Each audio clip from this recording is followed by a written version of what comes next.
আশরাফুন্নেছা 344, মহিলা আসন 44। আপনার সময় 5 মিনিট। মাননীয় স্পিকার, আপনাকে ধন্যবাদ। দ্বাদশ জাতীয় সংসদের 2024 সালের প্রথম অধিবেশনে মহামান্য রাষ্ট্রপতির ভাষণের উপর আমার বক্তব্য দেওয়ার সুযোগ দেওয়ার জন্য আপনাকে ধন্যবাদ। মহামান্য রাষ্ট্রপতি 144 পৃষ্ঠার যে বক্তব্য প্রদান করেছেন তার মাধ্যমে বাংলাদেশের সচিত্র রূপটা তুলে ধরেছেন। এর জন্য মহামান্য রাষ্ট্রপতিকে ধন্যবাদ এবং অভিনন্দন। মাননীয় স্পিকার, এই সংসদে দাঁড়িয়ে আমি প্রথমেই স্মরণ করছি সর্বকালের সর্বশ্রেষ্ঠ বাঙালি জাতির জনক বঙ্গবন্ধু শেখ মুজিবুর রহমান। স্মরণ করছি বঙ্গমাতা শেখ ফজিলাতুন্নেছা মুজিব, যিনি সবসময় বঙ্গবন্ধুর পাশে থেকে কাছে থেকে তাকে সাহায্য জুগিয়েছেন। আমি স্মরণ করছি বঙ্গবন্ধুর তিন পুত্র মুক্তিযোদ্ধা শেখ কামাল, লেফটেন্যান্ট জেনারেল শেখ জামাল, শেখ রাসেল এবং 25 আগস্ট নিহত সকল শহীদের রুহের মাগফিরাত কামনা করছি। মাননীয় স্পিকার, জেল হত্যা দিবসে 3রা নভেম্বর যে সকল 4 জন জাতীয় নেতাকে হত্যা করা হয়েছে তাদের রুহের মাগফিরাত কামনা করছি এবং এই মার্চ মাসের এই দিনে আমি এই অধিবেশনের সকলকে আমি অগ্নিঝরা মার্চের শুভেচ্ছা এবং সালাম জানাচ্ছি। 30 লক্ষ শহীদের রক্তের বিনিময়ে আমাদের এই স্বাধীনতা, 2.5 লক্ষ মা বোনের সম্ভ্রমের বিনিময়ে আমাদের এই স্বাধীনতা। আমরা এই মহান সংসদে দাঁড়িয়ে তাদের প্রতি শ্রদ্ধা নিবেদন করছি, তাদের রুহের মাগফিরাত কামনা করছি। একমাত্র আমাদের মাননীয় প্রধানমন্ত্রী জননেত্রী শেখ হাসিনা বীরাঙ্গনাদের মুক্তিযোদ্ধা হিসেবে স্বীকৃতি দিয়েছেন। এই জন্য জননেত্রী শেখ হাসিনা যে মানবতার মা, তিনি আবারও তা প্রমাণ করেছেন। মাননীয় স্পিকার, আমি কৃতজ্ঞতা প্রকাশ করছি জননেত্রী শেখ হাসিনার কাছে। তার মহানুভবতার কারণে আজকে আমি এই জাতীয় সংসদে এসে কথা বলার সুযোগ পেয়েছি। মাননীয় স্পিকার, আমি মাননীয় প্রধানমন্ত্রী জননেত্রী শেখ হাসিনার সেই ছোটবেলা থেকেই অনেক ভক্ত ছিলাম। যখন আমি ছাত্রলীগ করি 1988 সালে, তখন জননেত্রী শেখ হাসিনার সাথে আমার সৌভাগ্য হয়েছিল যে বন্যার্তদের জন্য রুটি বানিয়ে বিতরণ করার জন্য।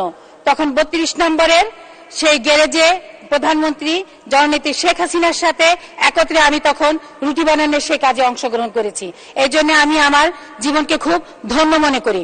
পরবর্তীতে এই জননেত্রী শেখ হাসিনা যখন নাকি জোট সরকারের আমলে যখন সাধারণ মানুষের জীবন অতিষ্ঠ হয়ে যায়, গণতন্ত্র ভুলুণ্ঠিত হয়ে যায়, গণতন্ত্র থাকে না, তখন এই জননেত্রী শেখ হাসিনাই খুঁজে খুঁজে বের করেন সেই 90 দশকের ছাত্র নেত্রীদের, অর্থাৎ আমাদেরকে। সে আমাদের দিয়ে তখন তিনি জননেত্রী শেখ হাসিনা বাংলাদেশ 2002 সালে বাংলাদেশ যুব মহিলা লীগ গঠন করেন এবং নিজ হাতে এই যুব মহিলা লীগ গঠন করেন।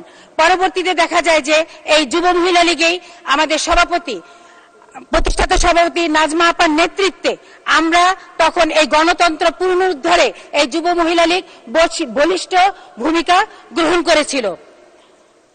মাননীয় স্পিকার,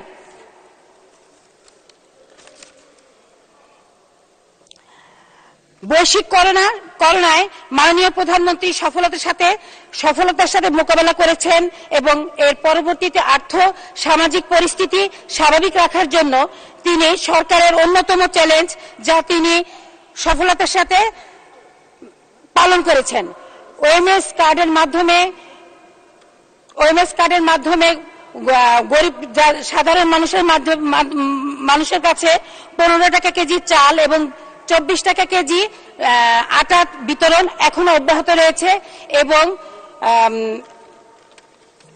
টিসিবির মাধ্যমে সাশ্রয়ী মূল্যে এখন পর্যন্ত সাধারণ পরিবারে বিভিন্ন রকমের দ্রব্য সামগ্রী, তেল, ডাল, চিনি, বিভিন্ন রকমের দ্রব্য সামগ্রী সরবরাহ করা হচ্ছে। মাননীয় স্পিকার, বিদ্যুৎ নিয়ে এখন আর মানুষের কোনো কথা নেই। একসময় ছিল বিদ্যুতের অভাবে বাংলাদেশের মানুষ অতৃষ্ট ছিল, কিন্তু বিদ্যুৎ এখন আর মানুষের প্রশ্নেই দাঁড়ায় না, কারণ এখন আর বিদ্যুৎ যায় না। কূটনৈতিক দেশগুলোর সাথে, প্রতিবেশী দেশগুলোর সাথে বর্তমান সরকারের ভালো সম্পর্ক, সদস্য 1 মিনিট। ব্যবসা বাণিজ্য এবং শ্রম বাজার সম্প্রসারিত হয়েছে এবং আমাদের দেশ ডে বাই ডে প্রতিনিয়ত আমরা উন্নয়নের দিকে এগিয়ে চলছি। নারীর উন্নয়নে আমাদের মাননীয় প্রধানমন্ত্রী যেভাবে নিরলসভাবে কাজ করে যাচ্ছেন তা বিশ্বের কাছে প্রশংসিত। মাননীয় স্পিকার, এই অব্যাহত উন্নয়ন ব্যাহত হোক এটা জনগণ চায় না। তাই জনগণ এই সরকারকে আবার পুনরায় সবসময় এই সরকারের হাতেই ক্ষমতা চায়। তাই আমরা বলতে চাই, যতদিন জননেত্রী শেখ হাসিনার হাতে দেশ, পথ হারাবে না বাংলাদেশ। জয় বাংলা, জয় বঙ্গবন্ধু। ধন্যবাদ মাননীয় সদস্য। আমি এখন মাননীয়